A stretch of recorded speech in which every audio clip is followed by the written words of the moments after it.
when you put your ideas out into the world, আপনি যখন নিজের যে বিশ্বাসগুলো আছে, নিজের যে পার্সপেক্টিভগুলো আছে, সেগুলো যখন ইন্টারনেটে ছেড়ে দেন, the internet sends you something back. When is the right time to approach an investor? So এরকম গ্রোথের কোন স্টেজটায় আসলে আমাদের ইনভেস্টরটার কাছে যাওয়া উচিত?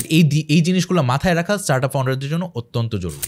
ইনভেস্টররা কোন কোন মেট্রিক্সের দিকে বেশি ফোকাস করে যখন তারা এটাকে ইভ্যালুয়েট করতেছে যে ওয়েদার এটা ইনভেস্টেবল অর নট? পাঠা শুরু করার আগেও 5 বার কোম্পানি ফেল করেছি। এটা অত্যন্ত জরুরি যে আপনি শুরু করেন, অ্যাপের জন্য ওয়েট করেন না, টেকনোলজির জন্য ওয়েট করেন না, রাইট টাইমের জন্য ওয়েট করেন না, কনসেপ্টটাকে টেস্ট করেন যে মানুষ আদৌ ইউজ করবে কিনা and weather it has legs on its own, right? Facebook ads is one tool in your tool belt. Hello everyone, welcome to 2 Cents podcast. আপনারা যদি রেগুলার ভিউয়ার হয়ে থাকেন তাহলে আপনাদের মনে আছে যখন আমরা ওয়েবক্যাম দিয়ে শুরু করছিলাম, ফার্স্টে আমাদের ছোটখাটো একটা ওয়েবক্যাম দিয়ে, তখন আমাদের সেকেন্ড এপিসোডে যে গেস্ট ছিল, if you recognize him, this guy, he was the second এপিসোডের গেস্ট। তাকে আমরা আবার নিয়ে এসেছি বিকজ আমরা এখন ভাবছি যে কি আমরা যখন নতুন সুন্দর করে করবো, why not bring him again, because he was very insightful. আমাদের সাথে যখন অনেক জোস জিনিস শেয়ার করছিল। ওর নিজেরও একটা চ্যানেল আছে এবং আপনারা অনেকে আছেন তাকে ফলো করেন ওখানে, and he is doing fantastic.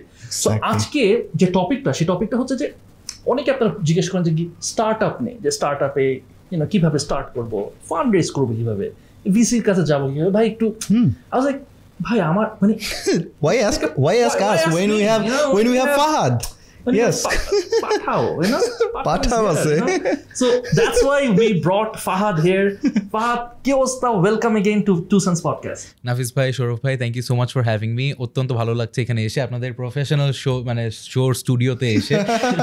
Second episode থেকে এটা আমি জানিও না কয় number episode, huge improvement and মানে দেখে খুব ভালো লাগছে। So I am great and glad to B here. So আজকে স্টার্ট আপ নিয়ে কথা হবে, ভ্যালুয়েশন নিয়ে কথা হবে, অনেক কিছু নিয়ে কথা হবে। আমি চেষ্টা করবো আমার জায়গা থেকে যতটুকু পারি বলতে। Thank you so much. আর ফার্স্ট অফ অল বলতে হয় যে কি তোমার ইউটিউব জার্নি আমি দেখতেছি, and you are doing great, Facebook and YouTube, এবং আমার কাছে খুব ভালো লাগতেছে যে কি মানে ডিফারেন্ট প্রফেশন থেকে, রাইট? ওর যে ব্যাকগ্রাউন্ডটা, রাইট, ও তো কন্টেন্ট ক্রিয়েটর না, কন্টেন্ট ক্রিয়েটর না, কিন্তু এখানে যে আসতেছো তুমি একটা অনেক বড় একটা ভ্যালু এডিশন দিতেছো আমাদের কমিউনিটির জন্য, দ্যাটস গ্রেট। এবং তোমরা রিসেন্টলি একটা পডকাস্ট শুরু করছো যেখানে সিয়াম শাহিদ নূর এবং সাদমান সাদিক আছে, প্রোটোটাইপ পডকাস্ট। সো আমার ভালো লাগতেছে যে অনেক ভ্যালুয়েবল আসতেছে কমিউনিটিতে। আমার এটা নিয়ে একটা অপিনিয়ন আছে, কন্টেন্ট নিয়ে অন্য ফিল্ড থেকে এসে আনা, বাট ওইটা পরেও বলতে পারি, সমস্যা নেই। শিওর। তাহলে আমরা শুরু করি, রাইট? এক্স্যাক্টলি, মানে why wait for anything else. তো আমি মানে খুব আমার বলতে ইচ্ছা করে, বুঝছিস, আমি তো কমেন্টগুলো পড়ি, তো মানে ওই প্রথম দিকের এপিসোডগুলো যখন হতো খুব গালিগালাজ খেতাম, তো ওইখানকার কমেন্টগুলো খুব পড়তাম। তো ওই কমেন্টগুলো খুব ইয়ে ছিল যে তুমি যে কথাগুলো বলছিলে খুব প্রিসাইজ এক একটা অ্যান্সার ছিল।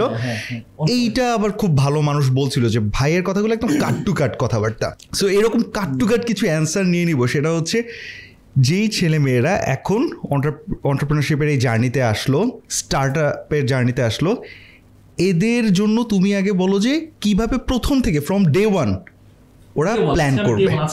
একদম, মানে এই মুহূর্তে ও যে ওই হাবিজাবি অনেক আইডিয়া দেয়, এটা দিয়ে মনে করে একটা স্টার্ট আপ আমি করলাম, একদম ফ্রম ডে ওয়ান আমার কি করা উচিত?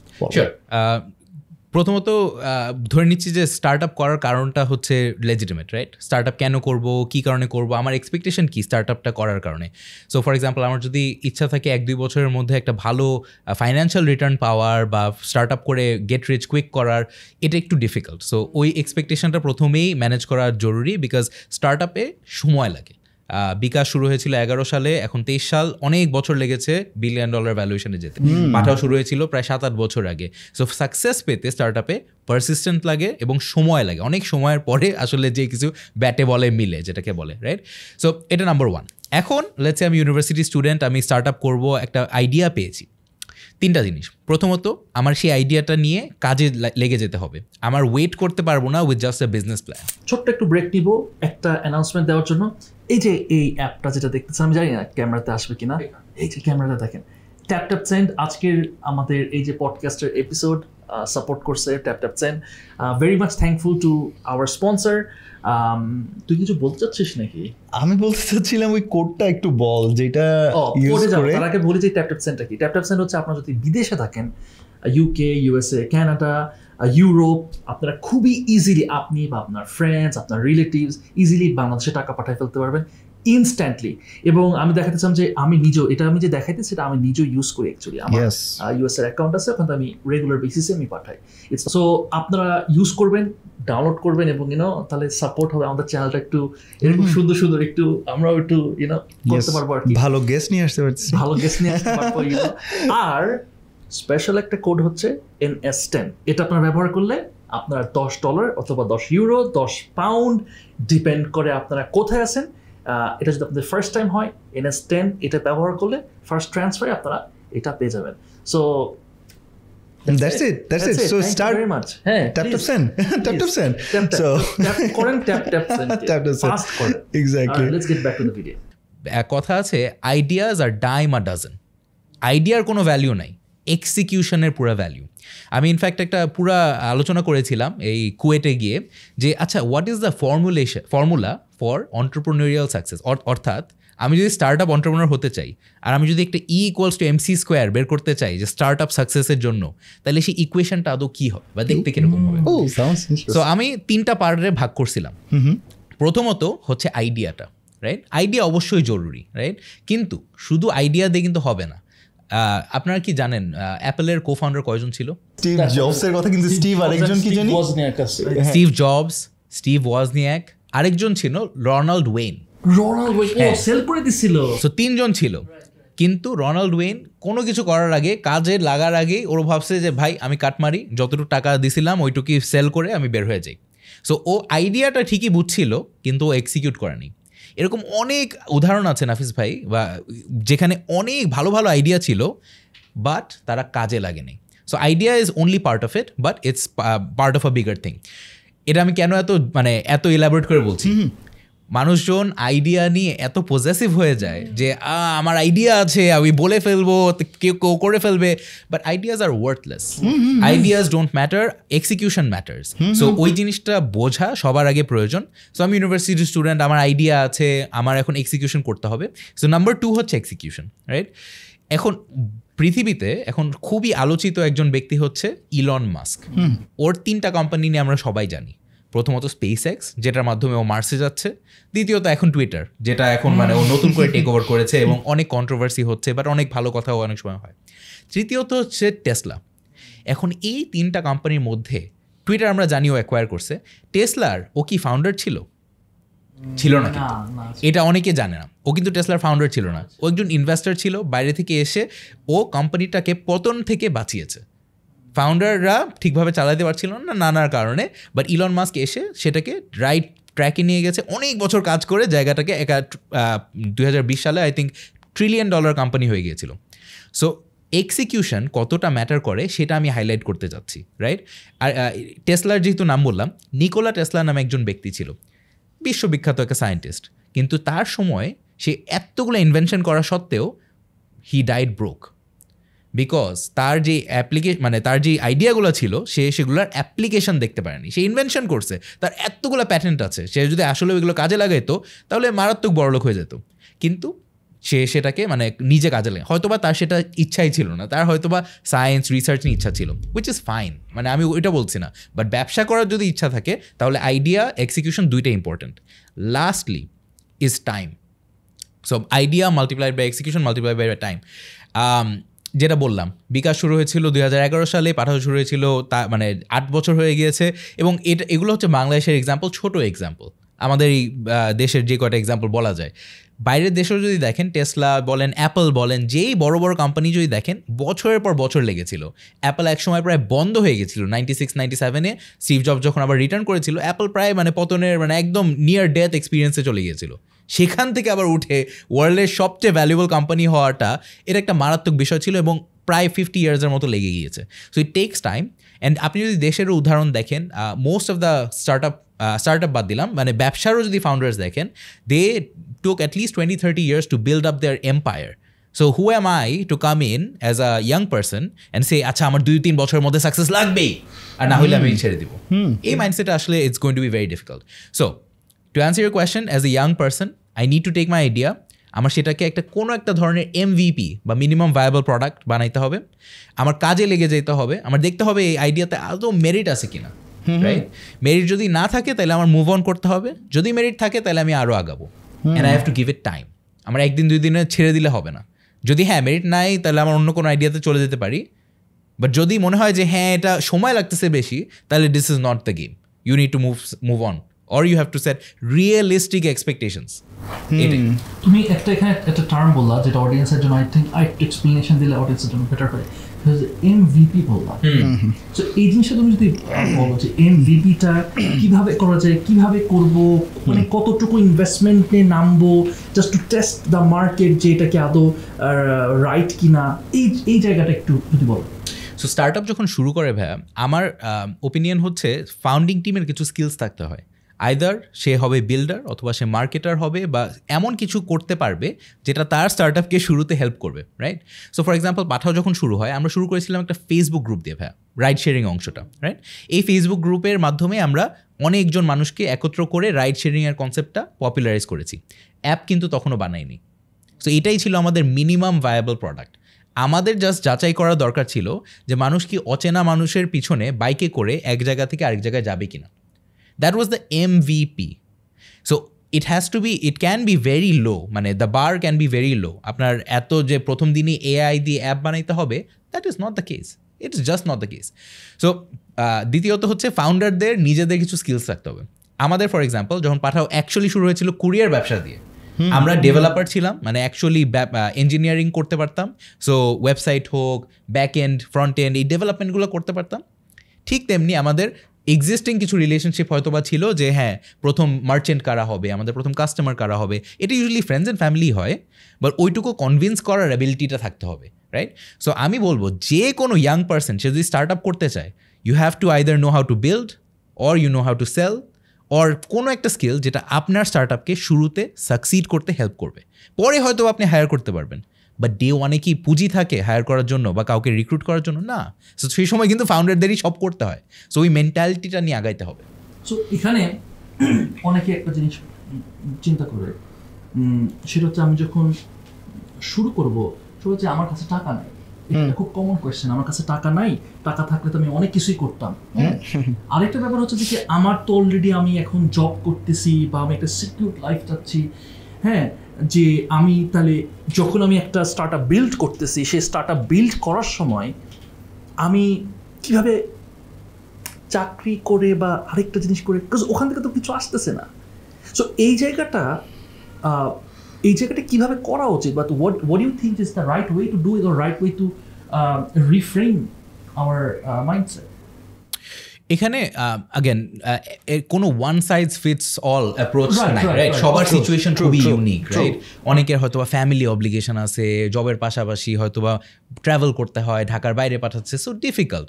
কিন্তু দিন শেষে আমি যেটা মনে করি, personal opinion, if it's important to you, আপনার যদি মানে নিজের জন্য নিজের কাছে এটা আসলেও গুরুত্বপূর্ণ হয়, you will find a way, right? এটা আমি বলবো টাইম ম্যানেজমেন্টের দিকে চলে যায়, যে কীভাবে নিজের টাইম ম্যানেজ করবো, কীভাবে জিনিসটা করবো। But most founders they start their startup while doing a 9 to 5 job, right? খুব ভালো এক্সাম্পল দিই, মানে রিসেন্টলি শিখোর একটা এডটেক কোম্পানি শুরু হয়েছে। শাহির ভাই, যিনি শিখোর কো ফাউন্ডার, তিনি লন্ডনে বসে একটা banking job, he was a মানে high ranking officer at a bank, সেখানে বসে সে বাংলাদেশে টেক টিম হায়ার করেছে, সে অ্যাপটা তৈরি করেছে, সে মার্কেটিং করেছে, তার প্রোডাক্টের MVP করেছে।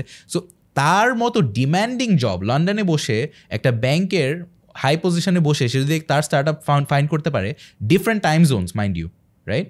সো তার রাত জেগে করতে হয়েছে এই জিনিসটা। দেন দের ইজ মানে a way, it's not easy, আমি বলছি না জিনিসটা ইজি হবে, but there is a way, if there is a will there is a way, ওরকম বলে। বাট ক্লিশের জিনিসটা ক্লিশে একটা কারণে, রাইট? মানে আপনার মনোবলটা থাকতে হবে, আপনার দৃঢ় চেষ্টাটা থাকতে হবে, তাহলে গিয়ে কিছু হয়তো বা হইতেও পারে। True, right?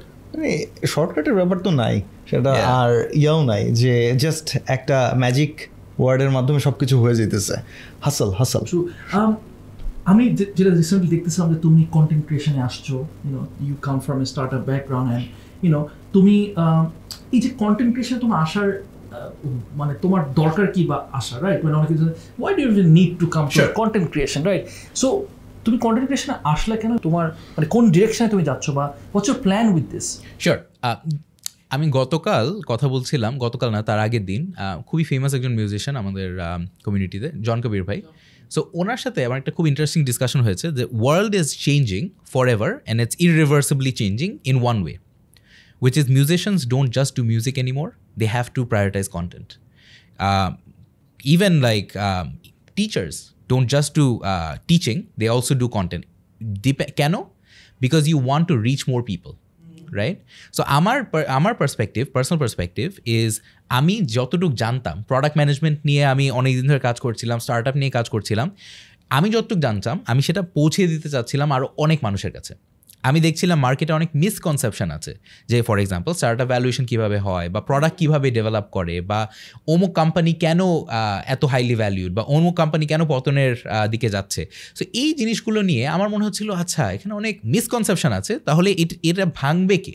Someone has to do it, so why don't I try. আপনি যদি আমার চ্যানেলের আর্লি ভিডিওস দেখেন, আমি জাস্ট নিজে একটা ক্যামেরার সামনে এভাবে বসে প্রোডাক্ট ম্যানেজমেন্ট নিয়ে কথা বলেছি, দ্যাটস ইট। আমি কোনো পডকাস্ট করি নাই, কোনো ক্লিক বেট কিছুই আমি চেষ্টাও করি নি, আমার ভিউজ দরকার নেই। কেউ যদি আমাকে কোনো প্রশ্ন জিজ্ঞেস করতো আমি সিম্পলি ভাইয়া ইউটিউব ভিডিওতে যাইতাম, লিঙ্ক কপি লিঙ্ক পেস্ট। আর আরেকটি হচ্ছে কি, একটা কনফারেন্স বা একটা টক দিতে গেলে আপনি হয়তোবা 50-100 হয়তো ম্যাক্সিমাম 500-1000 মানুষকে রিচ করবেন, বাট আপনি যখন একটা পিস অফ কন্টেন্ট ক্রিয়েট করছেন এটা 1 লাখ কিংবা 1 মিলিয়ন মানুষ হয়তোবা দেখবে। That is powerful, right? That is powerful, and it's powerful because there is a disproportionate amount of একদম useless content out there.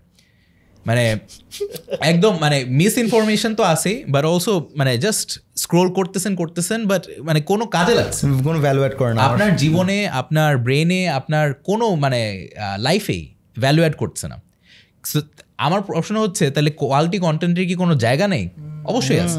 So ওই জায়গাটাতে আমি যদি একটু হইলেও কন্ট্রিবিউট করতে পারি, that if I can make you slightly more informed, and আমিও যে সবসময় ঠিক কথা বলি তাও না, বাট আমি যদি আমার পার্সপেক্টিভটা ধরে তুলতে পারি হয়তো বা দ্যাটস ভ্যালুয়েবল। সো ওই জায়গা থেকে আমি শুরু করেছিলাম। বাট হিয়ারস দ্য থিং, তুমি তো প্রোডাক্ট ম্যানেজমেন্ট নিয়ে তুমি ফোকাস করতেছো এবং দ্যাটস ইউর এক্সপার্টিজ, বাট তোমার মানে what do you get out of it? Like তোমার গোলটা কি যে আমি প্রজেক্ট ম্যানেজমেন্ট যে আমি করতেছি? বিকজ মানে আমরা যদি একটু বার্ডস আই থেকে বা অন্য অডিয়েন্সের পার্সপেক্টিভ অডিয়েন্সের চিন্তা করে যে হি সাকসেসফুল, ইউ নো, কি দরকার আর কি, উনি কি কোর্স সেল করবে, কি করবে উনি, কাজটা কি ওনার, রাইট? অনেকে চিন্তা করতে পারে যে উনি তো অলরেডি একটা সাকসেসফুল স্টার্টআপ করে ফেলছে, রাইট? সো তোমার কি মানে অ্যাকচুয়ালি তোমার ইয়াটা কি? মানে সো 2 or 3 things. Number 1 হচ্ছে when you put your ideas out into the world, আপনি যখন নিজের যে বিশ্বাসগুলো আছে, নিজের যে পার্সপেক্টিভগুলো আছে সেগুলো যখন ইন্টারনেটে ছেড়ে দেন, the internet sends you something back. What does it send back? It sends back a community. So আমি যেটা ডিসকভার করেছি যে আমি যখন কন্টেন্ট বলছি, আমি যখন স্টার্টআপ নিয়ে কথা বলছি, these things were not mainstream, right? এখনও আমার মনে হয় না মেইন স্ট্রিম, বাট আমি যখন বলা শুরু করেছিলাম 2019-এ প্রোডাক্ট ম্যানেজমেন্ট নিয়ে, মানে সবাই ভাবতো যে হ্যাঁ শ্যাম্পু সাবান ওইটাই হচ্ছে প্রোডাক্ট আর ওইটাকে ম্যানেজ করা হচ্ছে product management. But in the course of doing this আমি একটা গ্রুপ অফ পিপলকে মিট করেছি ইন্টারনেটে, যাদেরকে আমি হয়তোবা চিনতাম না, বাট যারা লাইক মাইন্ডেড, যারা হয়তোবা টেক, স্টার্টআপ, প্রোডাক্ট, ইনোভেশন এইসব জিনিস নিয়ে এনথুজিয়াস্টিক, এবং তারা আমার সাথে কানেক্ট করেছে, আমি তাদের সাথে কানেক্ট করেছি, and together we are growing, we are learning. So এই জিনিসটা যে you can find your own community on the internet is very powerful. এখন দেখেন ভাই, আপনার friends, family, everything is just by chance. আপনি ঢাকা শহরে বোর্ন বা আপনি রাজশাহীতে বোর্ন হয়েছেন, আই থিঙ্ক, অ্যান্ড দেন আপনি হয়তো বা যে স্কুলে গিয়েছেন, যে কলেজে গিয়েছেন, আপনার যে ফ্যামিলি মেম্বার্স আছে, it's all a matter of chance. But because of the internet আপনার ফ্রেন্ডস অ্যান্ড ফ্যামিলি, অর আপনার ফ্রেন্ডস অ্যান্ড আপনার যাদের সাথে সময় কাটাবেন, যারা লাইক মাইন্ডেড, যারা আপনার অ্যাকোয়েন্টেন্স, এই কমিউনিটিটা can be different. It can be based on your interests, not just your relation, not just your city or your you know so এই জিনিসটা আই থিঙ্ক ইজ খুবই পাওয়ারফুল। অ্যান্ড আমি যখন কন্টেন্ট বানাই আমি চিন্তা করি আচ্ছা আমি আমার কমিউনিটির জন্য কিছু একটা বলছি, that's what I am thinking. So that's one reason. And the other thing is I think course is a very powerful tool to distribute what you know. এখন এটা যদি একদম ইউজলেস হয় তাহলে it's bad.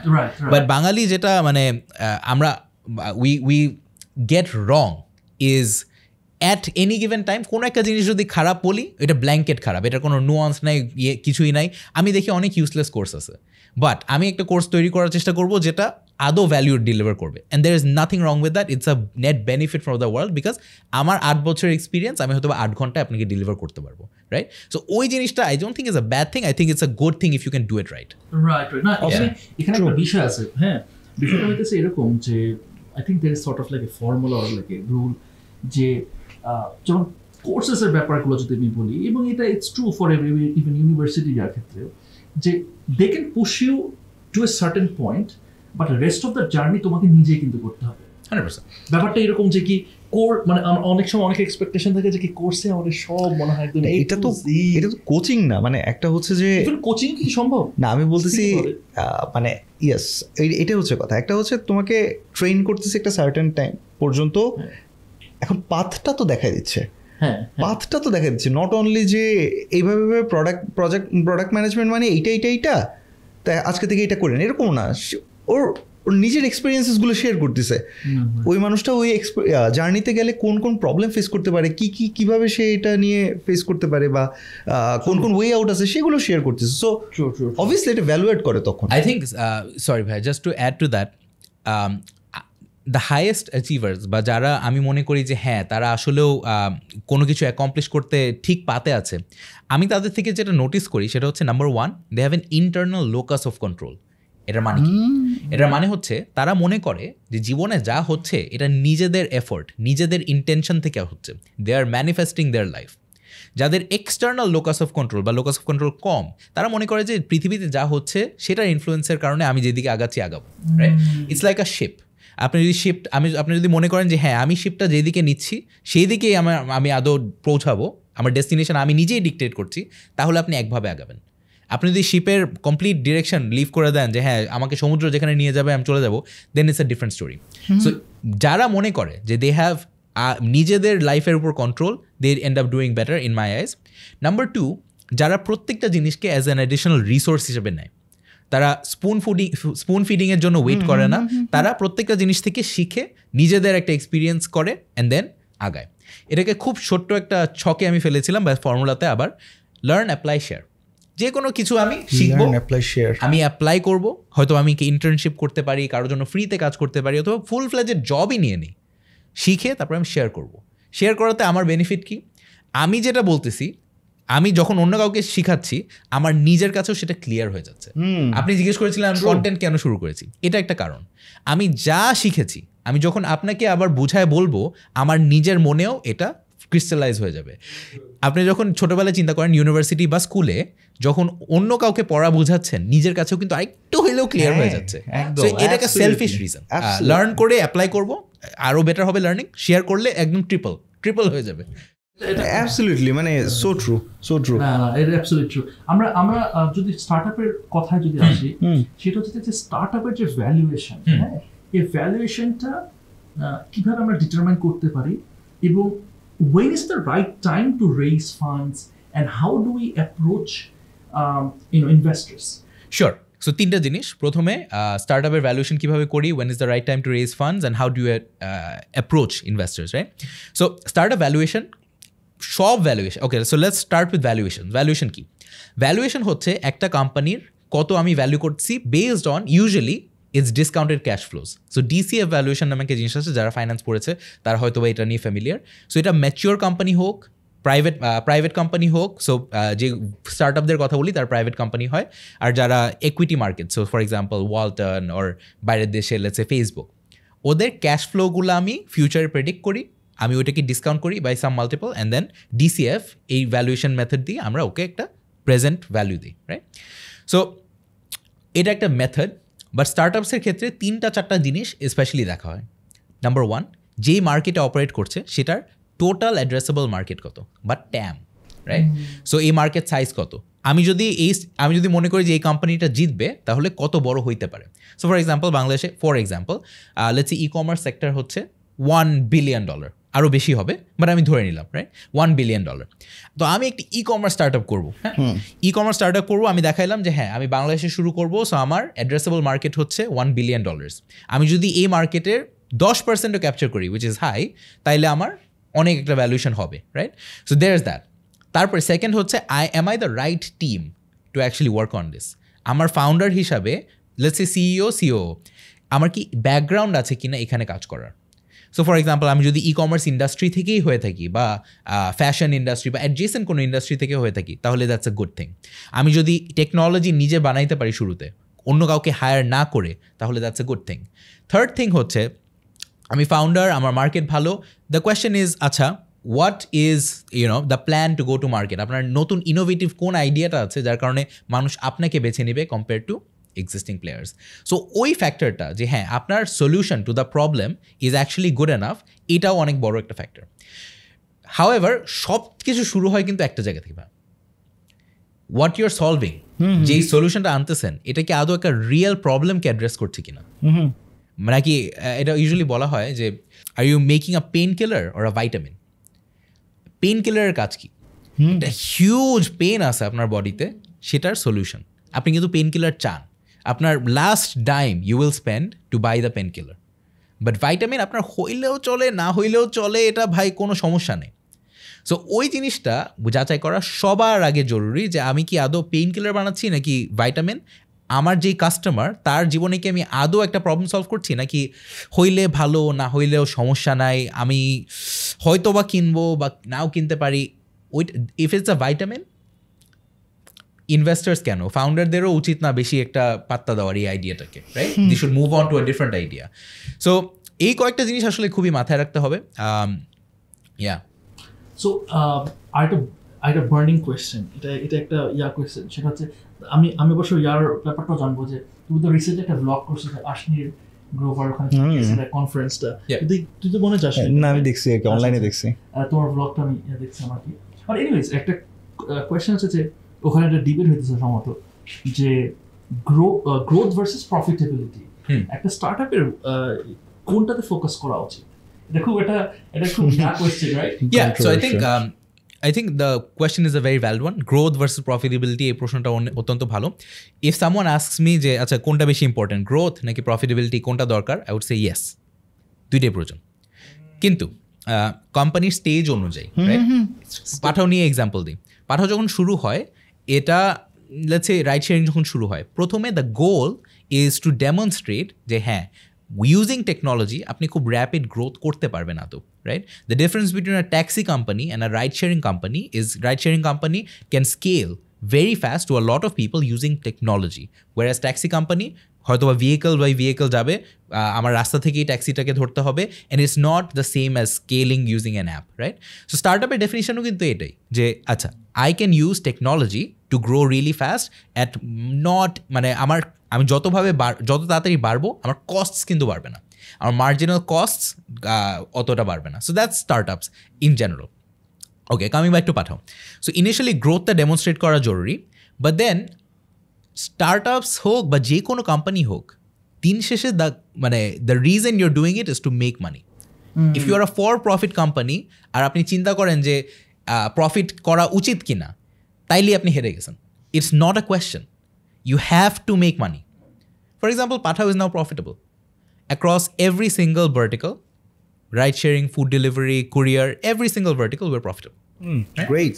So my point is startups need a bit more time to get to profitability, because shurute they have to focus on growth, they have to focus on scale, and eventually if the business model is correct, amar jodi business model ta thik thake, যেটা for example কয়েকটা startup আমরা দেখেছি ই কমার্সের ক্ষেত্রে বাংলাদেশে business মডেলই একদম বাজে ছিল বা ছিলই না, স্ক্যাম ছিল। এই কারণে তারা কখনো যতই স্কেলে যাক, কোটি 100 কোটি টাকা বিজনেস হইলেও লাভ নেই, খালি গ্রোথ আর গ্রোথ। কিন্তু সো বিজনেস মডেলটা যদি ঠিক থাকে, আমি 0 to 1 যাব আর আমি ফোকাস করবো গ্রোথে, বা 1 to 100, বাট 1 to 100 যখন আমি যাব তখন আমি ফোকাস করবো on profitability, that is fine. So there is 2 inflection points বা 2 important points in a start আপস জার্নি। শুরুতে হচ্ছে প্রোডাক্ট মার্কেট ফিট, আমি যেটা বানাচ্ছি সেটা আদৌ কাস্টমাররা চায়, ওইটার পরে আমি গ্রো করবো, যত পারবো কাস্টমার অ্যাকোয়ার করবো, আর আমি ভালোভাবে আমার টিম বানাবো, আমার টেক বানাবো, আমার পুরো কোম্পানি তৈরি করবো। বাট তারপরে আমার slowly I have to move towards profitability. আমার মনে করতে পারবো না যে সবসময় আমি আনপ্রফিটেবল থাকবো, that's not the way. I think অনেকজন এটা বুঝে না, এই কারণে তাদের আনরিয়েলিস্টিক এক্সপেকটেশনস এক সময় যেয়ে ভেঙে যায়, রাইট? তখন তারা একটা ট্রাবলে পড়ে। So I think both are important, growth is important to a point, profitability is important after a certain point, and এই জিনিসগুলো মাথায় রাখা স্টার্টআপ ফাউন্ডারদের জন্য অত্যন্ত জরুরি।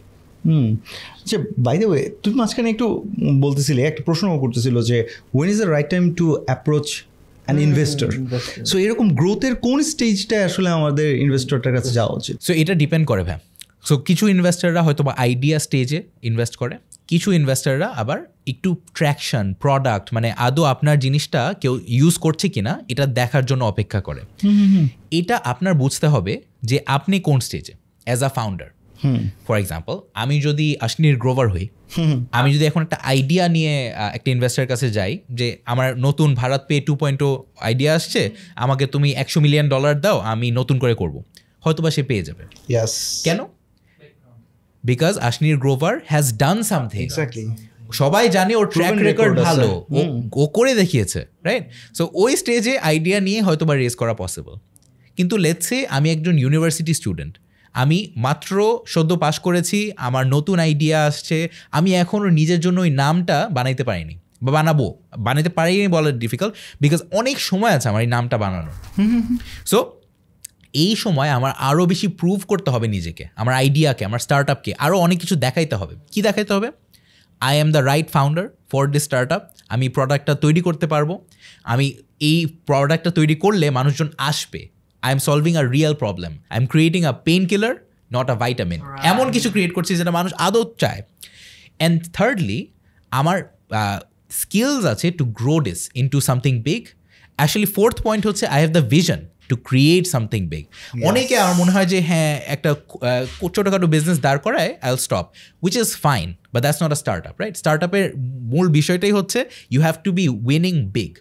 রাইট? একটা মার্কেটের একটা সিগনিফিকেন্ট পোর্শন নিতে হবে। সো যাই হোক, এই ভিশন, নিজের স্কিল সেট, নিজের একটা ট্র্যাক রেকর্ড, এরকম জিনিস থাকলে ইনভেস্টার্স ট্রাস্ট ইউ মোর, ইনভেস্টাররা আপনাকে ফান্ড দিতে আর একটু কম দ্বিধাবোধ করবে, রাইট?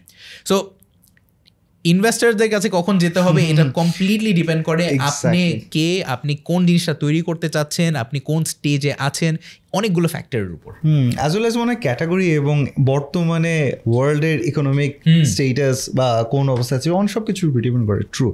আচ্ছা, এখানে আরেকটা জিনিস একটু মানে স্টার্ট আপ যারা চিন্তা করছে বা কাজ করতেছে তাদের একটা কোয়েশ্চেন থাকে, সেটা হচ্ছে ইনভেস্টররা কোন কোন মেট্রিক্সের দিকে বেশি ফোকাস করে যখন তারা এটাকে ইভ্যালুয়েট করতেছে যে ওয়েদার এটা ইনভেস্টেবল অর নট? তুমি একটু প্লিজ আমাদের ওই দিকটা একটু বলো না। শিওর। সো তিনটা জিনিস। প্রথমত, ইনভেস্টাররা অবশ্যই দেখে যে কোন মার্কেটে আপনি অপারেট করছেন। কোন মার্কেট একটা স্ট্যাট বলি, বাংলাদেশে সোফার ভেঞ্চার ক্যাপিটাল বা স্টার্ট আপরা রেজ করেছে রাফলি $900 মিলিয়ন, রাইট? টোটাল $900 মিলিয়ন, এর মধ্যে হাফ, প্রায় $400 মিলিয়ন পেয়েছে বিকাশ, আরও let's say 120 million I think পেয়েছে শপ আপ, রাইট? সো এই দুইটা category alone takes up more than half of বাংলাদেশের ফান্ডিং। ওরা কোন ক্যাটাগরির কারণে এই টাকাটা রেজ করতে পেরেছে? Financial services. Exactly. So bKash obviously financial services, শপ আপেরও ফাইন্যান্সিয়াল সার্ভিসেস একটা বড় কনসেন্ট্রেশন বা ফোকাস। সো বাংলাদেশে ক্লিয়ারলি ইনভেস্টাররা মনে করছে ইমার্জিং মার্কেটে ফাইন্যান্সিয়াল সার্ভিসের একটা বড় স্কোপ বা অপরচুনিটি আছে, অ্যান্ড তারা মনে করছে যে হ্যাঁ, কামাল কাদের ভাই এবং বিকাশের যে টিম, শপ আপের আফিফ ভাই এবং ওদের যে টিম, তারা capable to capitalize on this opportunity. এই অপরচুনিটিটাকে ট্যাকল করার জন্য they are the right team. So এই দুইটা জিনিস যেহেতু তারা মনে করছে, এই কারণে তারা সুন্দর করে ব্যাকিং করেছে to show there conviction, right? So এটা হচ্ছে 120 half of our funding. What are the other sectors? Next we see logistics, transportation. এই দুইটা সেক্টর হয়তো বা অনেক ফান্ডিং পেয়েছে। সো পাঠাও, ট্রাক লাগবে, লুপ, এরকম কোম্পানিগুলো যারা লজিস্টিক স্পেসে কাজ করছে, ট্রান্সপোর্টেশন স্পেসে কাজ করছে, তারাও ভালো ফান্ডিং পেয়েছে। We also see recently edtech, education technology সেক্টরটাও অনেক ফান্ডিং পাচ্ছে। সো শিখো, 10 মিনিট স্কুল, তারাও institutional backers such as Sequoia, wave maker partners, এদেরকেও তারা নিয়ে আসছে বাংলাদেশে। সো কারণটা কি? কারণ হচ্ছে এই ভেঞ্চার ক্যাপিটালিস্টরা মনে করছে যে হ্যাঁ, এই সেক্টরটা আদৌ পোটেনশিয়াল আছে এই বাংলাদেশের মতো কান্ট্রিতে। ইন্ডিয়াতে বাইজুস আছে, বাংলাদেশেও এরকম কিছু একটা করার সম্ভাবনা অনেক ভালো, রাইট? এডটেক যেহেতু একটা ইমার্জিং প্লেয়ার, অ্যান্ড বাংলাদেশে মোর than half of our population is under the age of 30. 30 বছরের কম ইয়াং পপুলেশন, ওনাদের এডুকেশনে আমাদের আই থিঙ্ক আমরা সবাই এগ্রি করতে পারবো, কোচিংয়ে, টিচার্সের উপর, বই খাতার উপর আমাদের কিন্তু স্পেন্ড করতে দ্বিধাবোধ করি না আমরা। মা বাবারা এটা মনে করে গুড স্পেন্ডিং, সামনে ক্যারিয়ার আছে, বাইরে পড়তে যেতে হবে। সো এড টেক এই জিনিসটা হয়তো বা ইনভেস্টাররা মনে করছে এই রিজনে খুব ভালো একটা পোটেনশিয়াল আছে। সো যেটা বললাম, it's market, it's the sector, যেই সেক্টরে আমরা আদৌ কাজ করছি, ইটস দ্য ফাউন্ডার বা ফাউন্ডিং টিম, রাইট?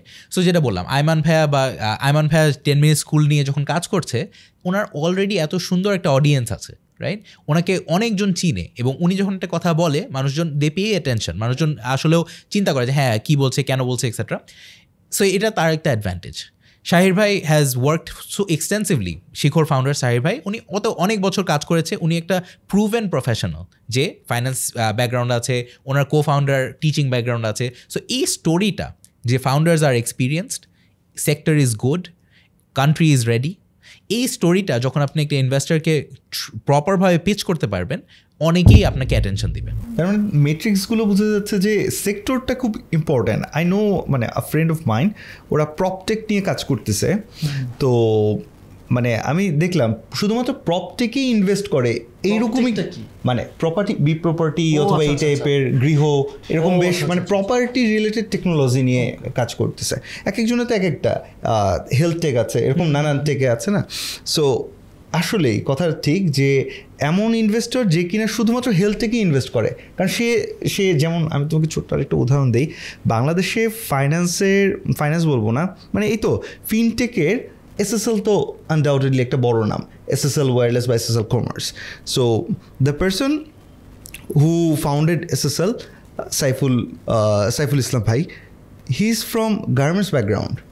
সো এখন এইরকম মানুষ কিন্তু খুব কমই আছে। বাকি আমি আমার কোম্পানি বলি বা অনেক জায়গায় ফিনটেকে কিন্তু বিভিন্ন গার্মেন্টস ব্যাকগ্রাউন্ডের লোক আসার পরে কখনো একটু হোঁচট খেতে হয়, because they do not get the মানে total understanding of the business, ধরতে পারতেছে না। পরে মনে হয় যে আরে কিসে ইনভেস্ট করলাম, বুঝতে তো কষ্ট হয়ে যায় অনেক সময়। So this is very important to understand যে যারা ইনভেস্ট করবে তারা অ্যাকচুয়ালি কোন সেক্টরে ইনভেস্টর, এর টেকের জন্য পার্টিকুলার ওইটাই করে। সো নাইস, এটা ভালো একটা জায়গা ছিল। আপনি খুব ইন্টারেস্টিং একটা পয়েন্ট বলছেন সৌরভ ভাই, এটা হচ্ছে ইনভেস্টাররা কারা এবং কোন ইনভেস্টারের কাছে আমি আদৌ যাব। একটা কথা আছে ফাউন্ডার ইনভেস্টর ফিট বা স্টার্ট আপ ইনভেস্টর ফিট।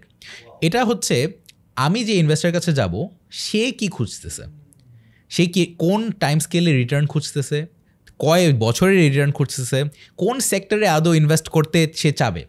এখন একটা বড় বিষয় হচ্ছে ভাই যে ইনভেস্টার যখন আপনি নিচ্ছেন শুধু কিন্তু টাকা নিচ্ছেন না, এটা অনেকে ভুল করে। তারা এক্সপার্টিসও নিচ্ছে ইনভেস্টারের, তারা হেল্পও নিবে ইনভেস্টারের, তার নেটওয়ার্কটার সাথেও অ্যাক্সেস পাবে। সো ফর এক্সাম্পল সেকোয়া শপ আপকে অনেক হেল্প করে। আপনি যদি অ্যান্ড ফাইন্যান্সিয়াল দেখেন, আপনি যদি বিকাশ আর অ্যান্ড ফাইন্যান্সিয়াল দেখেন, তারা বিকাশকে অনেকটুকু নো হাউ দিয়েছে, কারণ অ্যান্ড ফাইন্যান্সিয়াল আলিপের প্রতিষ্ঠান। সো পাঠাও গোজেকে থেকে ইনভেস্টমেন্ট পেয়েছে, আমরা গোজেকে থেকে অনেক কিছু শিখেছি। সো স্ট্র্যাটেজিক ইনভেস্টার নেওয়া অত্যন্ত জরুরি। এটাকে বলে smart money, not just money, smart মানি। আপনি টাকার পাশাপাশি হয়তো বা অ্যাডভাইস বা স্ট্র্যাটেজিক হেল্প পাবেন, এটা অত্যন্ত জরুরি। হিউজ না বড় মার্কেটের জন্য এটা কিন্তু তোকে ওই যে স্কেল আপের যে ব্যাপারটা, এটা কি বিশাল একটা বুস্ট দিয়ে দেয়, যে বিকজ দে নো যে মার্কেটে আসলে কি হচ্ছে। আমাদের এরকম কি কোনো মানে স্টার্ট আপ পসিবল কি না, যে লেটস সে বাংলাদেশে এমন একটা স্টার্ট আপ যেটা কিনা গ্লোবাল হইল আর কি, এরকম কি পসিবল? সো ডিপেন্ড করে ভাই মানে কোন ক্যাটেগরিতে। আমি কয়েকটা এক্সাম্পল দিই আপনাকে। সিলেটে বসে কিছু ছেলে বলা উচিত না, সিলেটে বসে কিছু মানুষ তারা ডোরিক নামে একটা কোম্পানি তৈরি করেছে। এটা একটা ওয়েবসাইট বিল্ডার, ডোরিক, DORIK। এটা this is a startup that is used, or this is a product that is used by people around the world. আমি জানি না কয়জন জানে যে এটা বাংলাদেশি কোম্পানি, বাট সিলেটে বসে ওরা তৈরি করেছে। দের অ্যামেজিং ডিজাইনার্স, ইঞ্জিনিয়ার্স অবশ্যই বাংলাদেশে বসে করেছে। এরকম বালি বা থাইল্যান্ডে বসে অনেক ডিজিটাল নোম্যাড আছে যারা মিলিয়ন্স অফ ডলার কামাচ্ছে just traveling and sitting in one place and doing knowledge work. হয়েছে কি ভাই, বাংলাদেশ বাংলাদেশেই থেকে করতে হবে স্যাস কোম্পানির জন্য, এটা নট নিডেড, রাইট? কিন্তু বাংলাদেশে বসে আপনার ধরেন পাঠাওয়ের মতো company, they have to be some place, right? But Pathao কিন্তু সো স্যাস কোম্পানি 100% পসিবল বাংলাদেশে বসে, build in Bangladesh, sell to the world, 100% possible, and মানুষ করছেও, অনেক এক্সাম্পল আছে। দ্বিতীয়ত ধরেন পাঠাও শুরু হয়েছে বাংলাদেশে, বাট নেপালে এক্সপ্যান্ড করেছে, রাইট? সো নেপালে we do ride sharing, food delivery, Pathao নাম দিয়ে করা, বিকজ পাঠাও নেপালিতেও সেম মিনিং। মানে খুব মজার স্টোরি এটা, আমি শুনতেছিলাম একবার ইলিয়াস কোনো এক জায়গায় কথা বলতেছিল, সম্ভবত নেপালিজ কোনো অনুষ্ঠানেই মনে হয় বা কোনো একটাই। সো এক্স্যাক্টলি পাঠাও নেপালে অপারেট করছে since 2018 and we've been doing great there, and এটা অবশ্যই possible because market conditions are similar, আমাদের টিমটা ওখানে গিয়ে এক্সিকিউট করতে পেরেছে প্রপারলি। অ্যান্ড এটা কেন পসিবল হবে না, এটা মানে যদি আপনি ঠিকভাবে করেন, রাইট?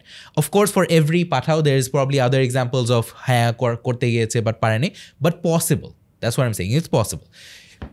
সো এটা হচ্ছে more of a ride sharing example. আরেকটা থার্ড এক্সাম্পল দিব ভাইয়া,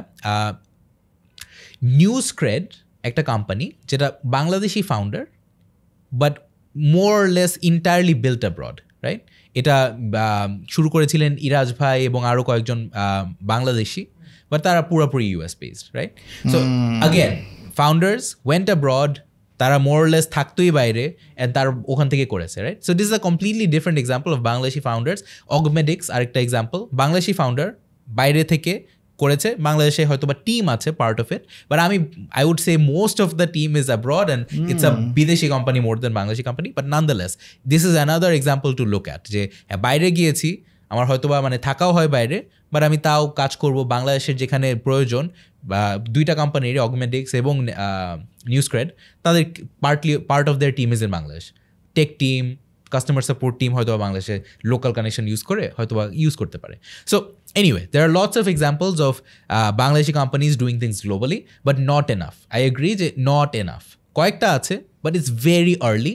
এটা বলতে হবে যে for every Doric, there are 100-200 other companies যারা শুধু বাংলাদেশে ফোকাস করছে এবং হয়তোবা নিজেদেরকে লিমিট করছে, রাইট? সো ওই বড়ভাবে থিঙ্কিং বা ইন্টারনেট থিঙ্কিং, শুধু বাংলাদেশ না, মহল্লা না, মানে আমার এলাকা, মহল্লা, সিটি, ওইখানে আটকায় থাকলে হবে না। I have to think globally, I have to think bigger. Interesting. তোমরা তো হচ্ছে যে নেপাল এক্সপ্যান্ড করছো, রাইট? তোমরা নেপালে কেন এক্সপ্যান্ড করছো, মানে why did you guys choose Nepal? এবং তোমরা কি নাইজেরিয়াতেও? No, so just Nepal. So নেপালে the thing is, it's the market condition অনেকটুকু ঢাকার মতোই, রাইট? পাবলিক ট্রান্সপোর্টেশন ইনফ্রাস্ট্রাকচার অত ভালো না, রাইট? অনেক ক্রাউডের একটা সিটি কাঠমান্ডু শুরু করেছিলাম, অনেক মানুষ, ট্রান্সপোর্টেশন একটু ডিফিকাল্ট, এবং বাইক অনেক চলাচল হয়, রাইট? Motor bike. সো ওই জায়গা থেকে মনে করেছি হ্যাঁ, there is a lot of scope there, অনেক সিমিলারিটিস আছে মার্কেটে, অ্যান্ড ঢাকা থেকে খুব দূরেও না। Why not use the technology যেটা আমরা অলরেডি তৈরি করেছি to launch in a different market. What about India? So India খুবই ইন্টারেস্টিং একটা মার্কেট, অনেক বিশাল মার্কেট অ্যান্ড অনেক কম্পিটিশন এই মার্কেটে, রাইট? আপনি যদি দেখেন for every single city in India there is probably a different player. Ola হচ্ছে সবচেয়ে বড়, বাট আরও অনেক রিজনাল প্লেয়ার্স আছে যারা অনেক কিছু করছে। সো এখানে আরেকটা ব্যাপার হচ্ছে পিকিং ইয়োর ব্যাটলস। আপনি যদি ক্রাউডেড একটা মার্কেটে যান, যেটাকে অনেক সময় রেড ওশান বলে, তাহলে আপনার সব টাকা, সব এফোর্ট, সব কিছু ব্যয় হয়ে যাবে, কিন্তু খুব বেশি প্রগ্রেস করতে পারবেন তা না।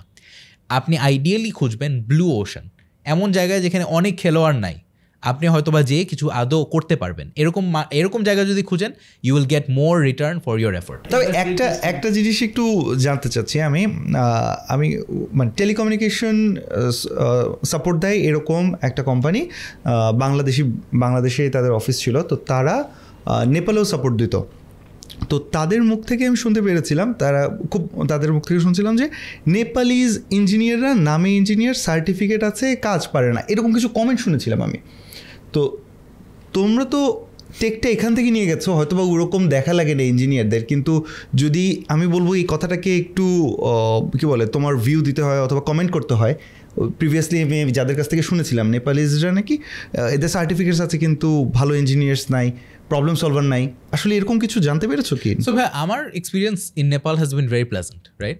আমাদের নেপালের টিমটা পুরোপুরি local, and it's been a very good experience working with people in Nepal. I think onek professional, they are very honest, very professional, khub bhalo so far. Yes. Engineering wise আমরা তো we already built the app and then went there. আমার পাঠাও না, পাঠাওয়ের বাইরে global শেপার্স নামে একটা জিনিসের সাথে আমি যুক্ত আছি, ওইটার কারণে আমার অনেক নেপালি বন্ধু হয়েছে, right, outside of Pathao, outside of the corporation. তাদের মধ্যে অনেকজন ইঞ্জিনিয়ার, রাইট, তারা ওখানে বসে সিলিকন ভ্যালির ওয়াই কম্বিনেটর ব্যাক স্টার্টআপদের জন্য কাজ করছে। So I think the talent is there. এটা হয়তো বা একটু এক্সাজারেটেড ভাবে বলছে। আপনি যদি ইউটিউবেও যান, আই থিঙ্ক অনেক নেপালি টেক চ্যানেলস আছে, আমি এটা উইয়ার্ডলি ফলো করি, বাট আই থিঙ্ক পোটেনশিয়াল আছে ভাই, মানে এখানে সব হয়তো এটা অনেক আগের কথা, আর হয়তো টেলিকম তখনও সেখানে ওইভাবে ইয়া করে নাই, গ্রো করে নাই, হয়তো বা হইতে পারে।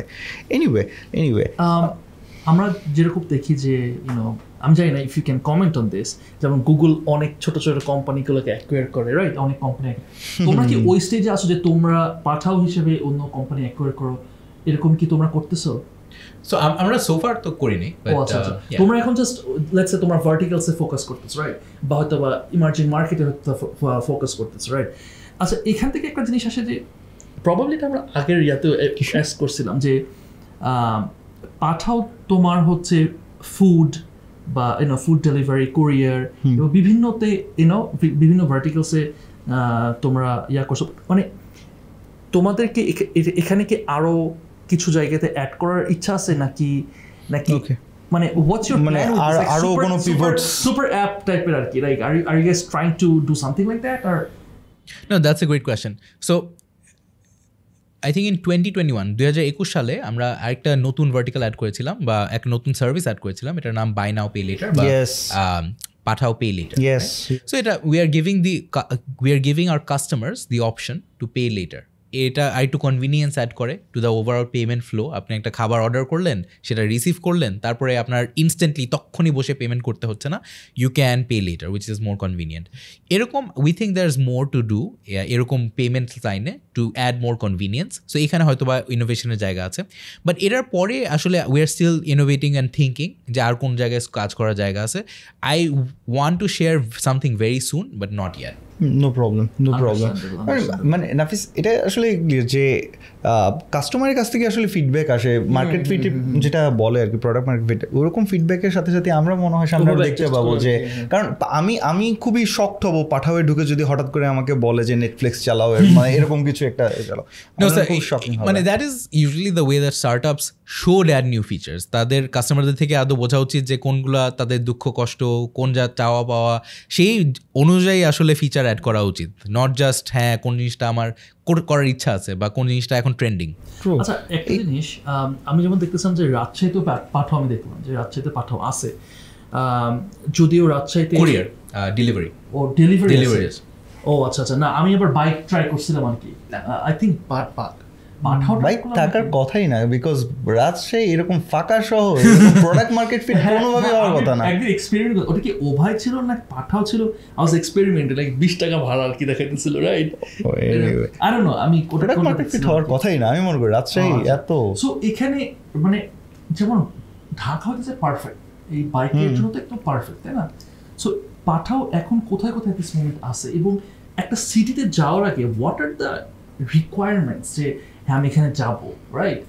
বিকজ রাজশাহীতে আসলে আমি প্রিটি শিওর যে রাজশাহীতে হয়তো বা মার্কেটে ইয়া হবে না, এত ছোট শহর, এখান থেকে এখানে যেতেই অনেক কম সময় লাগে আর কি, রাইট?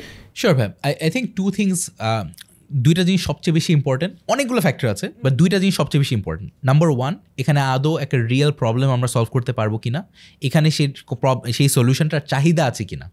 আমরা দেখেছি অন্যান্য প্লেয়াররা হয়তো বা একটু বেশি এক্সপ্যান্ড করে ফেলেছে ইন মাল্টিপল সিটিজ উইথাউট নেসেসারিলি এই জিনিসটা ভ্যালিডেট করার আগেই, রাইট?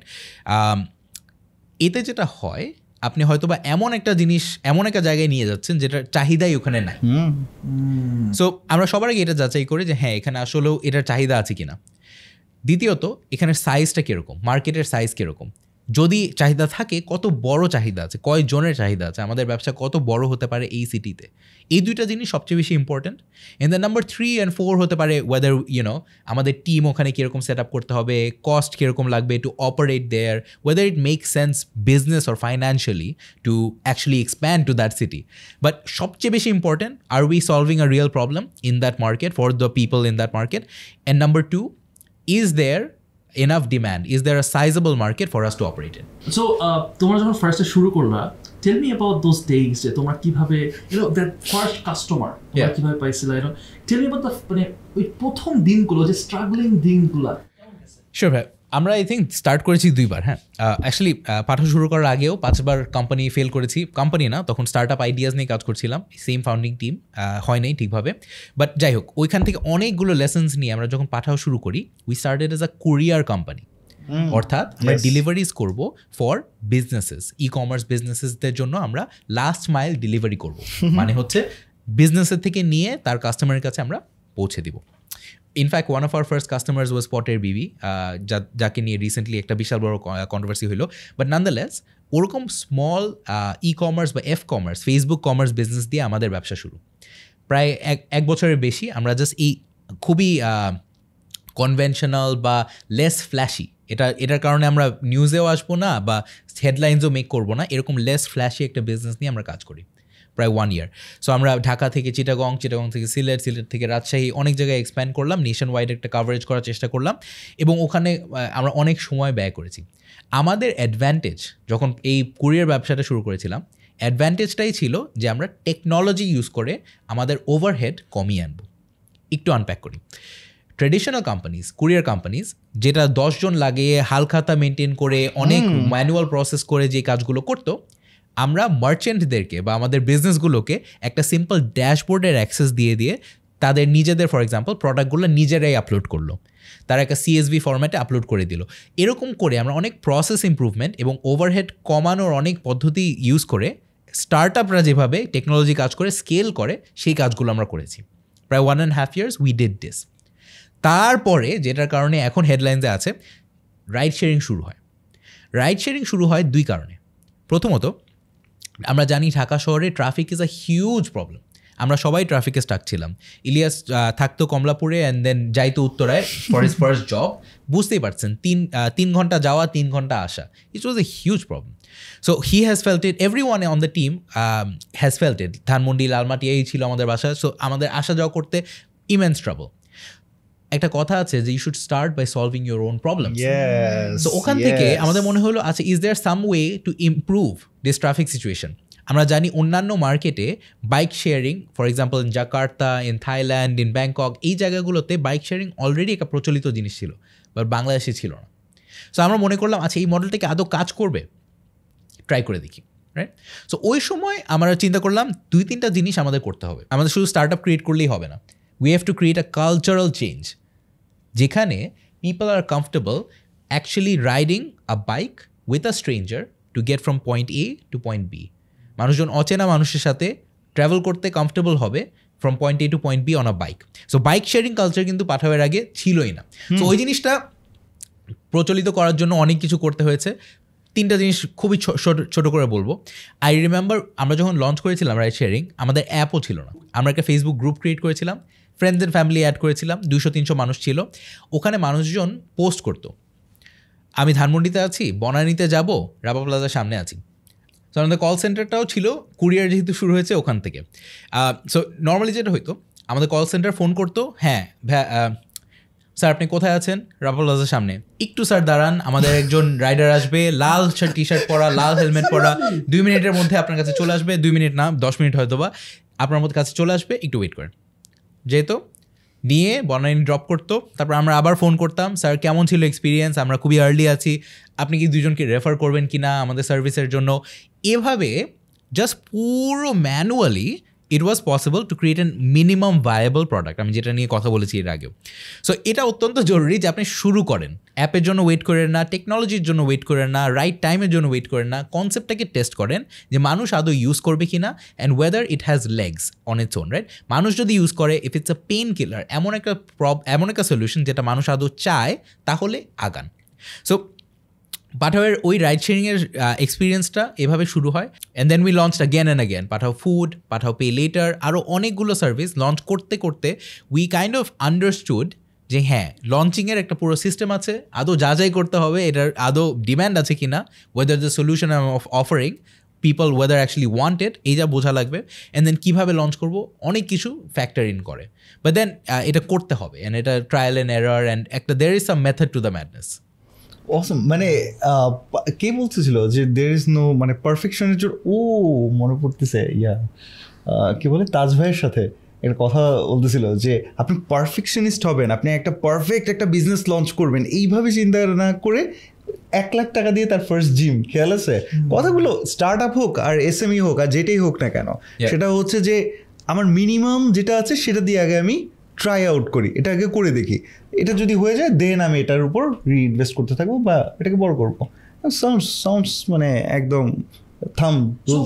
যারা হইতেছে এখন মানে একটা যারা স্টার্ট আপ শুরু করতেছে এখন, রাইট, তারা কি মানে what kind of advice would you give যে যারা একদম নতুন একদম স্ট্রাগল, এবং কারণ এটা একটা কনফিউজিং স্টেট, কি হবে না হবে, বিকজ তোমরা যখন ওখানে ছিল I'm pretty sure you didn't know যে এত বড় হয়তো বা হবে. Did you guys picture already? Of course not. It's hard to predict, right? But আমাদের ফোকাস ছিল না যে কত বড় হইতে হবে বা কি হইতে হবে। আমাদের ফোকাস ছিল যেটা আই থিঙ্ক থাকা উচিত, am I solving a real problem? Right, আমার ওই কাস্টমারের প্রবলেমটা আদৌ রিয়েল কিনা, না আমি যে সলিউশনটা বানাচ্ছি সেটা নিয়ে সে স্যাটিসফাইড কিনা, এটা নিয়ে আগে ফোকাস করা উচিত।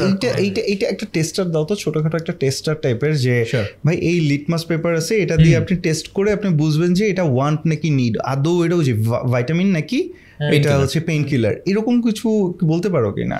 শিওর, মানে এটা দুইভাবে বোঝা যায়। আপনি যখন একটা কিছু অফার করছেন, এটা কয়জন কিনছে, খুবই সিম্পল বিষয়, মানে সহজ কথা, কয়জন কিনছে, আপনার কি এটা মানে ফোর্স ফিড করতে হচ্ছে নাকি মানুষ মার্কেটটা টেনে নিচ্ছে এই জিনিসটা? আই এম প্রিটি শিওর যখন আইমান ভাই প্রথম ভিডিও দেওয়া শুরু করেছে যে আচ্ছা এসএসসির প্রিপারেশন এরকম, এইচএসসির প্রিপারেশন এভাবে নিতে হবে, তখন নিশ্চয়ই আইমান ভাই মানে ইনস্ট্যান্টলি একটা রেসপন্স পেয়েছে যে হ্যাঁ ভাই আপনি এটা বলেছেন, আমি অনলাইন শিখতে পারছি, আরও করেন। এক্স্যাক্টলি, মানে আমি যখন ইউটিউব শুরু করেছি তখনও আমি অনেকজন কমেন্টে বলছে ভাই এরকম কন্টেন্ট নাই, আপনি আরও করেন।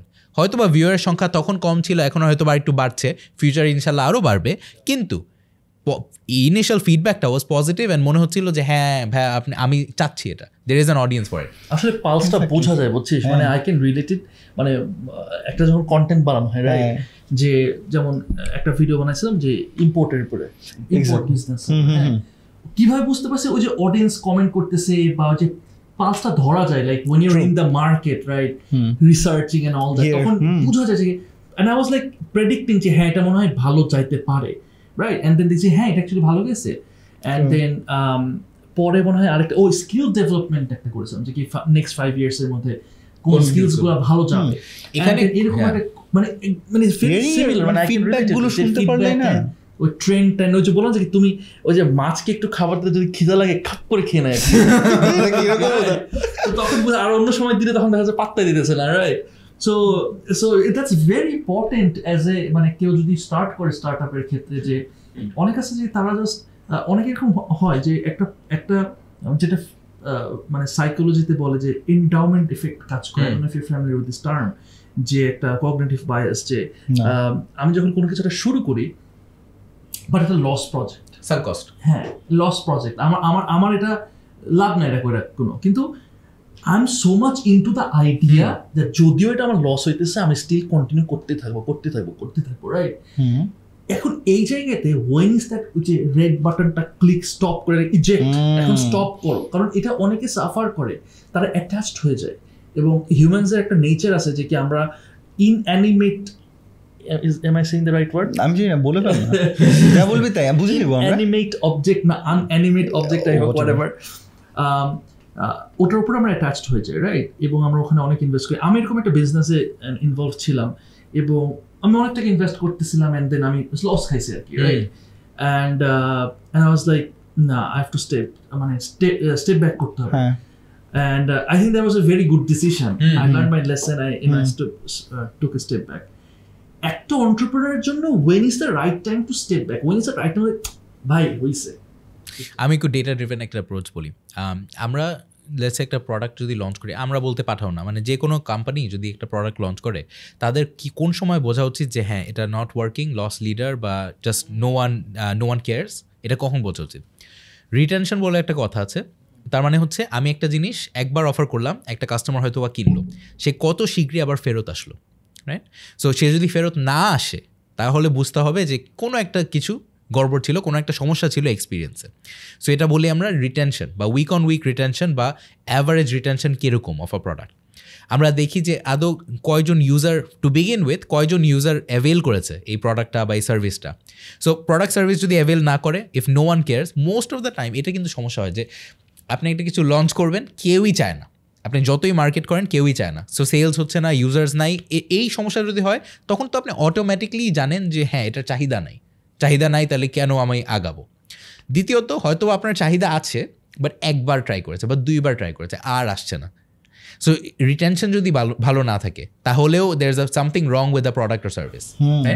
সো এই জিনিসগুলো অত্যন্ত ইম্পর্টেন্ট। অ্যান্ড যদি স্টার্ট আপ হয় তাহলে বিজনেস মডেলটাও I think important to consider, right? ধরেন একটা খুবই ভালো কনসেপ্ট সবাই চায়, কিন্তু আপনার বিজনেস মডেল ফ্লড, তাহলে তো সম্ভব না। আপনি যদি 100 টাকার নোট 50 টাকায় বিক্রি করেন, কে চাবে না, রাইট? কে চাবে না? কিন্তু সমস্যা হচ্ছে এটার বিজনেস মডেল তো নাই। আপনার ইউজার্স আছে, হয়তো প্রত্যেক সপ্তাহে, প্রত্যেক দিন, প্রত্যেক সেকেন্ডেই আসবে আপনার কাছে। নাফিসের বই বিক্রি করার মতো। রিটেনশন অনেক ভালো, কিন্তু আপনার বিজনেস মডেল ফ্লড, তাহলে তো হচ্ছে না, রাইট? নাফিস ভাই, আরেকটা জিনিস আমি বলতাম, আপনি যে কন্টেন্ট ক্রিয়েশন আর ব্যবসার মধ্যে একটা সিমিলারিটি হয়তো বা ড্র করছিলেন, এটা আমি এগ্রি করি। এটা আমি স্টার্ট আপ বলবো না, আপনি যে কোনো প্রোডাক্ট নিয়ে যদি চিন্তা করেন,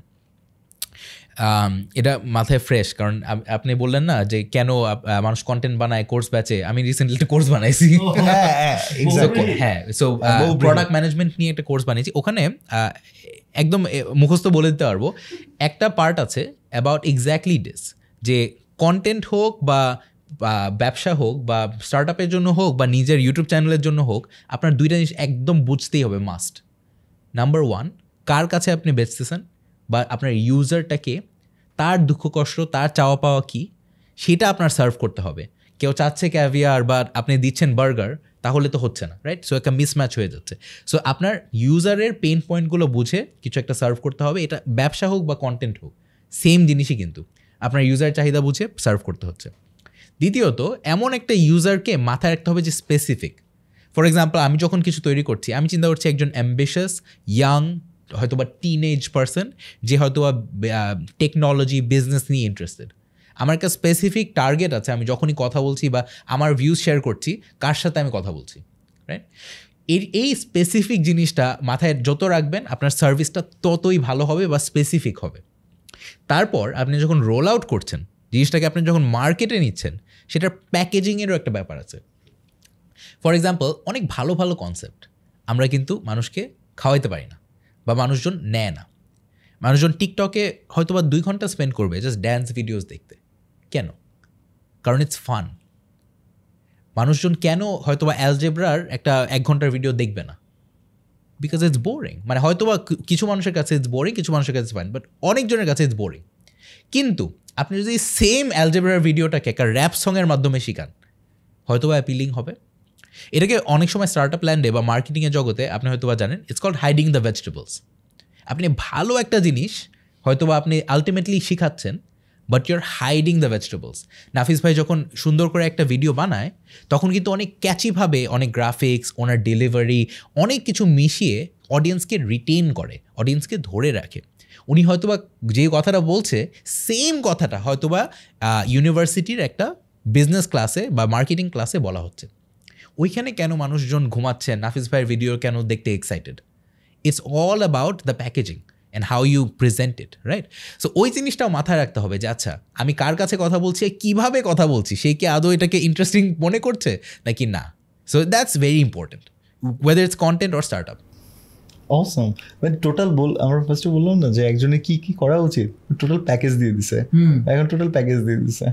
আচ্ছা, তোমার চোখে দেখা মানে খুব কমন কিছু মিস্টেকস আমাদেরকে বলো, যেগুলা কিনা স্টার্ট আপসরা করতেই থাকে, তোমার বলে আয় ভাই থাম আর করিস না। মিস্টেকস বলতে ভাই 2-3টা খুবই কমন মিস্টেকস ইউজুয়ালি ফাউন্ডাররা করে। নাম্বার 1 হচ্ছে গো টু মার্কেট, বা কীভাবে আমার কোম্পানিটার যে আইডিয়াটা আছে বা যে প্রোডাক্টটা আমি নিয়ে মার্কেটে যাব, সেটা আমি কীভাবে প্রেজেন্ট করব বা কীভাবে আমি কাস্টমার অ্যাকোয়ার করব, এটা নিয়ে খুব বেশি চিন্তা করে না। মোস্ট কমন আনসার হচ্ছে হ্যাঁ, আমার একটা আইডিয়া আছে, আমি একটা প্রোডাক্ট বানাইছি, এখন কি করব? Facebook ads done, right? So So the question is, Facebook ads is one tool in your tool belt. আপনার অনেকগুলো অপশন থাকতে হবে। সো ফর এক্সাম্পল পাঠাও যখন ইনিশিয়ালি রাইড শেয়ারিং সার্ভিস শুরু করেছিলাম তখন ইউনিভার্সিটি অ্যাক্টিভেশন একটা বড় চ্যানেল ছিল। University activation, so BRAC university, এই ইউনিভার্সিটি, ওই ইউনিভার্সিটি, সবগুলো জায়গার সামনে যেয়ে আমাদের লিটারালি দাঁড়ায় মানুষকে এডুকেট করতে হয়েছে। এটা আমাদের সার্ভিস, এই কারণে আপনাদের ইউজ করতে পারবেন, আপনারা সময় বাঁচাইতে, কনভিনিয়েন্সের জন্য, টাকা বাঁচাইতে, এই বেনিফিটগুলো আপনার কাছে আছে এবং আপনারা ইউজ করতে পারবেন এইভাবে, right? So long story short, এভাবে কি মানে গো টু মার্কেট স্ট্র্যাটেজিগুলো খুবই মানে ক্লিয়ার থাকতে হবে। ওকে। নাম্বার 2, তারা হয়তো বা হায়ার করার সময় একটু বেশি, মানে ধরেন আমি ইনিশিয়াল প্রোডাক্ট মার্কেট ফিট পেয়েছি, রাইট? আমার হয়তো বা টিম 5 জনের থেকে হয়তো বা 15 জন হয়েছে, 20 জন হয়েছে। এই সময়টা খুবই ক্রিটিক্যাল, হায়ারিং অনেক মিস্টেক হয় এই সময়। তারা হয়তো বা মনে করে যে হ্যাঁ এখন আমার স্পেশালিস্ট হায়ার করতে হবে, ইস আমি যদি এমএনসি, ওই এমএনসির বড় একজনকে এনে আমার স্টার্ট আপে বসাইতে পারতাম, বদলাই দিত, গেম বদলাই দিত। হয়তো বা that is true, but in a lot of cases একটা মিসম্যাচ হয়। যাকে হায়ার করছে সে যদি আর্লি স্টেজ স্টার্ট আপে সে জেনারেলিস্ট না হইতে পারে, তার মানে সব কিছু নিয়ে কাজ না করতে পারে, অনেক সময় সেটা সাকসেসফুল হয় না। সে হয়তো বা খুবই স্পেশালাইজড একটা জায়গায় কাজ করতো, বিশাল বড় একটা বাজেট নিয়ে, হয়তো বা তার এক্সপেকটেশনস কমপ্লিটলি ডিফারেন্ট, কোম্পানি কী করবে না করবে, এই জায়গাটা একটা হায়ারিং মিস্টেক হয়ে যায় অনেক সময় স্টার্ট আপের জন্য। নাম্বার 3 আমি মনে করি হচ্ছে তারা মেট্রিক্সগুলো ঠিকভাবে প্রায়োরিটাইজ করে না। এখন একজন ইনভেস্টার যখন আপনার কাছে আসবে, আপনার কাছে জিজ্ঞেস করবে তোমার অমুক কী, তমুক কী, এরকম খুব কমন 2টা কোয়েশ্চেন হচ্ছে তোমার কাস্টমার অ্যাকুইজিশন কস্ট কী, একটা কাস্টমারকে অ্যাকোয়ার করতে তোমার কত টাকা খরচ করতে হয়, এটা খুবই ইম্পর্ট্যান্ট। খুবই রিলেটেড একটা কোয়েশ্চেন হচ্ছে তোমার কাস্টমারের লাইফ টাইম ভ্যালিউ কী, অর্থাৎ এই কাস্টমারটাকে যে অ্যাকোয়ার করলা, ফেসবুক অ্যাড হোক বা ইউনিভার্সিটি অ্যাক্টিভেশন দিয়ে হোক, সে তোমাকে কত টাকা দিচ্ছে over the course of their lifetime with you, মানে আপনার সাথে যে কয়দিন যুক্ত আছে এই কাস্টমারটা অ্যাভারেজে কয় টাকা দিচ্ছে আপনাকে, আপনার ব্যবসায় কয় টাকা দিচ্ছে। সো এই 2টা খুবই কমন মেট্রিক এবং খুবই ইম্পর্টেন্ট মেট্রিক, ইনভেস্টাররা আপনাকে জিজ্ঞেস করবে। সো এই জিনিসগুলো প্রায়োরিটাইজ করা অত্যন্ত জরুরি। So go to market, hiring the right team এবং paying attention to the right metrics, এই 3টা জিনিস খুবই কমন মিস্টেক হয়, বাট আই থিঙ্ক যদি একটু মন দিয়ে করি হয়তো বা এটা solvable, avoidable mistakes. So yes, মিস্টেক্সগুলো বোঝার জন্য তুমি যেই 3টা পয়েন্টস দিলে সেটা ঠিক আছে, কিন্তু আমি আরেকটা মিস্টেক দেখি, সেটা হচ্ছে আমরা অনেক সময় বুঝতেই পারি না যে আমারটা স্টার্ট আপ না।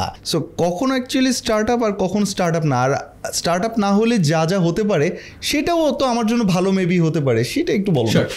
প্রথমে বললেই যে সব ধরনের উদ্যোক্তাকে আই থিঙ্ক মানে প্রথমত hats off to every single entrepreneur, because it's very difficult, right? বাংলাদেশে বসে ব্যবসা করা আমরা জানি চ্যালেঞ্জিং, রাইট? সো যে জায়গা থেকে করছে, ছোট ব্যবসা হোক বা বড় ব্যবসা হোক, আই থিঙ্ক আমরা সবাই তাদেরকে রেসপেক্ট অবশ্যই করবো।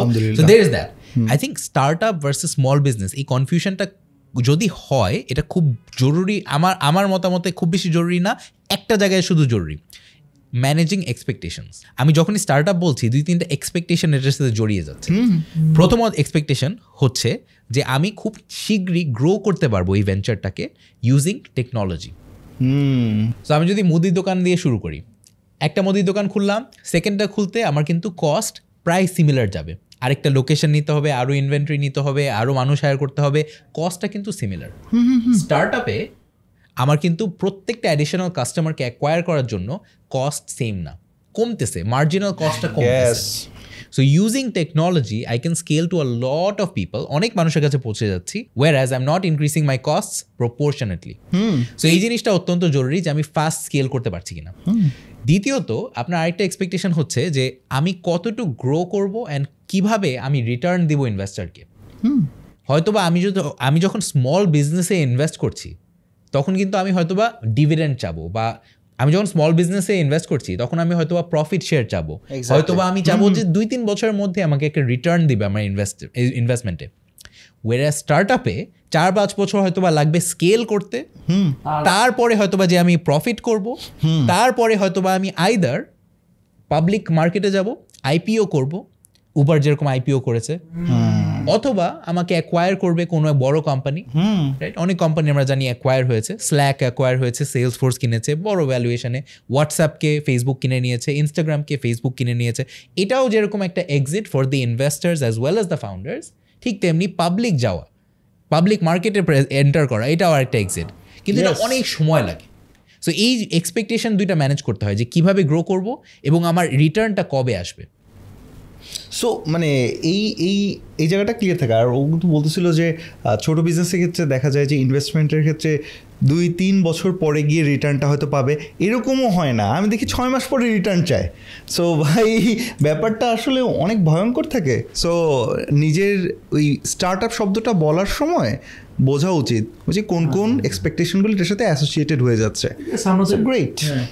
আমার গেস অনেক কিছু ক্লিয়ার হবে আর কি, এখানে অনেক কিছুই ক্লিয়ার হবে। এন্ড থ্যাংক ইউ ফাহাদ আমাদেরকে আবার সময় দেওয়ার জন্য এবং আমাদের এখানে আসলা। এক্স্যাক্টলি, এভরি টাইম মানে we meet you, we hear from you, মানে একদম ক্লিয়ার কথাবার্তা। আলহামদুলিল্লাহ ভাই, every time I meet you guys, আপনাদের সেট আপ, আপনাদের কোয়েশ্চেন্স, আপনাদের everything gets better. So kudos to you guys, and ইনশাল্লাহ নেক্সট টাইম যদি কথা হয় আরো গ্র্যান্ড একটা জায়গায় কথা হবে, আরো বড় আয়োজনে।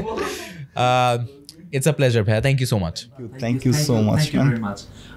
So thank you very much. আজকের এপিসোড দেখার জন্য। দেখা হবে next episode. Till then, take care. Assalamu alaikum. Assalamu alaikum. Assalamu alaikum.